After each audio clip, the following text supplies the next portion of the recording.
அப்போ சாப்பாட்டு மூலமா மண் சம்பந்தப்பட்ட பொருள் கலக்குது, குடிக்கிற தண்ணி மூலமா நீர் சம்பந்தப்பட்ட பொருள் கலக்குது, இழுக்கிற மூச்சு காத்து மூலமா காற்று சம்பந்தப்பட்ட பொருள் கலக்குது, தூங்குற தூக்கத்து மூலமா ஆகாய சம்பந்தப்பட்ட பொருள் கலக்குது, உழைக்கிற உழைப்பு மூலமா நெருப்பு கலக்குது. மொத்தம் என்ன கலந்துருச்சு? பஞ்சபூதம். ரத்தத்தில் பஞ்சபூதம் ஒழுங்கா இருந்தா நான் சொல்ற உலகத்தில் இருக்கிற எல்லா நோயை குணப்படுத்துற அற்புதமான மருந்துங்கிற ரத்தம் நம்ம உடம்புலயே ஊறி எல்லா நோயை குணப்படுத்தி கொடுத்துரும். அதுக்கு என்ன பண்ணணும்? ஒழுங்கா சாப்பிட்றது எப்படி, ஒழுங்கா தண்ணி குடிக்கிறது எப்படி, ஒழுங்கா மூச்சுக்காத்து இழுக்கிறது எப்படி, ஒழுங்கா தூங்குறது, ஒழுங்கா உழைக்கிறது, இந்த 5ஐயும் கத்துக்கிட்டா போதும். என்னங்க சாப்பிட சொல்லித்தரீங்களா கேட்டா, சாப்பிட சொல்லித்தரல, ஒழுங்கா சாப்பிட சொல்லித்தர. ரெண்டுக்கு வித்தியாசம் இருக்கு.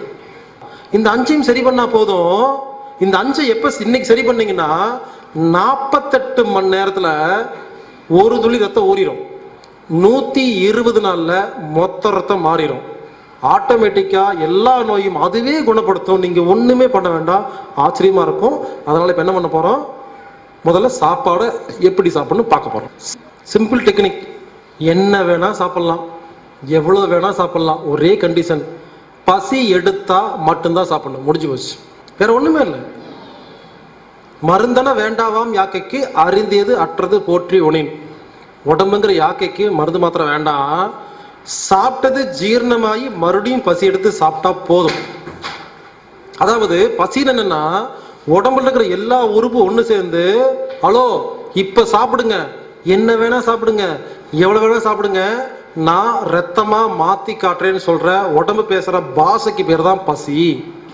நம்ம உடம்புக்கு ஒரே ஒரு நோய் வரும், பசி நோய் வரும். நோய் வந்தா மட்டும்தான் உணவுங்கிறது மருந்தே கொடுக்கணும். ஆக்சுவலா உணவுங்கிறது மருந்து. அப்போ யாரெல்லாம் பசி எடுத்தாதான் சாப்பிடுவேன்னு முடிவு பண்ணிட்டீங்களோ, நீங்க எந்திரிச்சு வீட்டுக்கு போயிருங்க, கிளாஸ் முடிஞ்சு போச்சு. இந்த ஒரே ஒரு பாயிண்ட ஃபாலோ பண்ணா உலகத்தில் இருக்கிற எல்லா நோய் குணமாகுதுங்க. மற்ற எல்லாம் அதுவே சரி பண்ணிக்குது. எல்லாத்தாலையும் முடியுமா? முடிச்ச பயன்படுத்துங்க, இல்லைன்னு சொல்ல. ஒருவேளை முடியாதவங்களுக்கு சில டெக்னிக் இருக்கு. அதாவது பசி எடுக்காம சாப்பிட்டா எப்படி சாப்பிட்டா நல்ல பொருளா மாத்துறது, 16 டெக்னிக் இருக்கு. அதை கத்துக்க போறோம். அப்போ இந்த 16 டெக்னிக்கும் கத்துக்கிட்டு பசியும் எடுத்து சாப்பிட்டா எப்படி இருக்கு யோசிச்சு பாருங்க.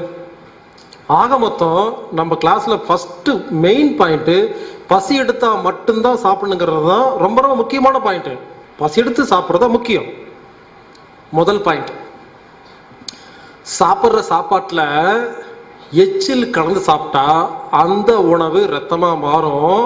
எச்சில் கலக்காத உணவு மலமா மாறும், விஷமா மாறும், கெட்ட சர்க்கரையா மாறும், கெட்ட கால்சியம் மாறும்.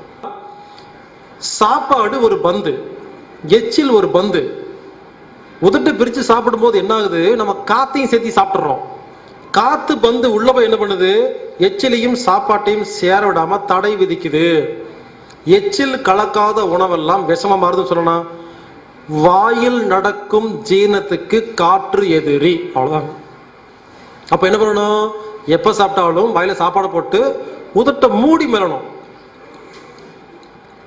அமெரிக்கா, இங்கிலாந்து, இத்தாலி, ரஷ்யா போன்ற நாடுகள்ல சர்க்கரை நோய் ரொம்ப ரொம்ப கம்மி. தெரியுங்களா? கேள்விப்பட்டிருக்கீங்களா? இந்தியாவில் தான் அதிகம். ஏன் தெரியுமா? இந்த நாட்டுல யாருமே உதட்ட பிரிச்சு மென்னு சாப்பிட்றதே கிடையாது. எல்லாம் உதட்ட மூடி தான் சாப்பிட்றாங்க. இன்னைக்கு போய் இங்கிலீஷ் படம் பாருங்க, ஏதாவது பழைய டிவிடி வச்சிருப்பீங்கல்ல, எல்லா இங்கிலீஷ் படத்துலையும் சாப்பிட்ற சீன் காட்டுவாங்களா?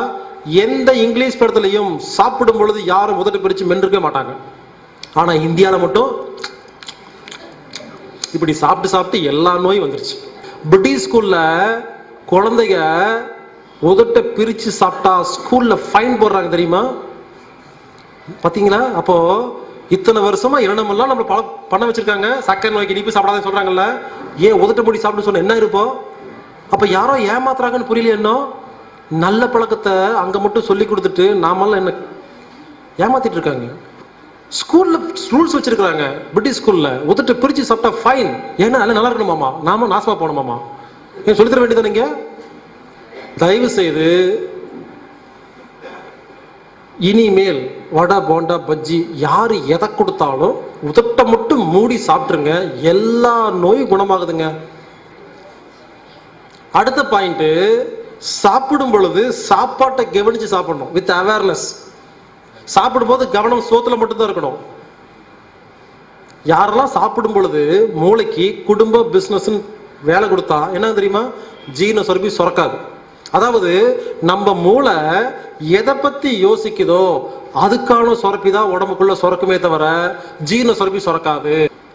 அடுத்த பாயிண்ட், சாப்பாட்டத்துக்கு வாயில போட்டு ஒழுங்கா பல்ல வச்சு மெல்றது இல்ல, குண்டு குண்டா முழுங்கிற வேண்டியது. யாரெல்லாம் குண்டு குண்டா முழுங்குறீங்களோ வயிறு வாயிருந்தா திட்டும். என்ன தெரியுமா திட்டும்? அறிவு இருக்கா, எங்கிட்ட என்ன பல்லா இருக்கு, நான் எப்படி ஜீரணம் பண்ணுறதுன்னு கேட்கும். கேள்விப்பட்டிருக்க வயிற்றுல பல்லு இருக்கா, இல்ல மிக்சி மாதிரி பிளேடு வச்சிருக்கா, கிருகிருன்னு அடிக்குதா, இல்ல கிரைண்டர் மாதிரி கல் வச்சிருக்கா, எப்படிங்க வயிறு ஜீரணம் பண்ணுது? வயிறுங்கிறது ஒரு டப்பா, இதுக்குள்ள ஹைட்ரோகுளோரிக் ஆசிட் இருக்கும். அந்த ஆசிட் தான் ஜீரணம் பண்ணுது. சாப்பிடும்போது குழம்பு, ரசம், மோர், பாயசம், பீடா 5 ஐட்டம் ஜீரணம் பண்றதுக்காக ஆசிட் சுரந்து வச்சிருக்கோம். நாம குழம்பு சாப்பாடு சாப்பிட்றோம்ல, மெல்லாம சாப்பிட்றோம்ல, பல்லு செய்ய வேண்டிய வேலையை வயிறு செய்யணுமா, ஆசிட் பண்ணுமா? உண்மையிலே பார்த்தா நாம சாப்பிட்ற முதல் 4 வாய் சாப்பாடு மட்டும்தான் ரத்தமா மாறுது. ஏன்னா 4 வாய் சாப்பாடு குண்டு குண்டா முழுங்கிடுவீங்க. இந்த ஆசிடுக்கு அந்த 4 வாய் சாப்பாடு ஜீரணம் பண்றதுக்கே தீந்து போயிடும். 4 வாய் சாப்பாடு ரத்தமா மாறிடுச்சா, இப்ப ஆசிட் தீந்து போச்சா, அதுக்கப்புறம் 36 வாய் சாப்பாடு சாப்பிட்றோம்ல, அது உள்ள போய் தொப்பையா மாறும், உடம்பு கொண்டாகும்.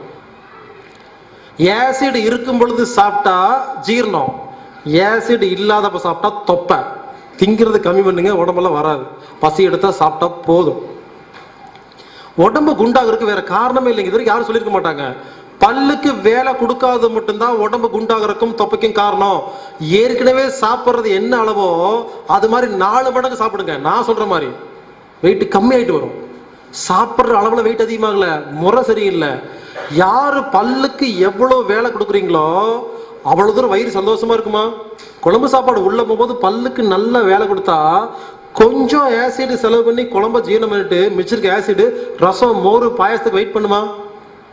அப்ப எவ்வளவு தூரம் பல்லுக்கு வேலை தரீங்களோ உங்க வயிறு அவ்வளவு சந்தோஷமா இருக்கும், எல்லா நோயும் குணமாகும். முதல்ல தொப்பை கம்மியாகும், வெயிட் கம்மியாகும். நம்ம டெக்னிக்ல முதல்ல தொப்பை கம்மியாகி வெயிட் கம்மியாகி அதுக்கப்புறம் தான் நோயே குணமாகும். அதனால இனிமேல் பல்லுக்கு எவ்வளவு வேலை தரீங்களோ அவ்வளவு தூரம் வயிற்றுக்கு சந்தோஷம்.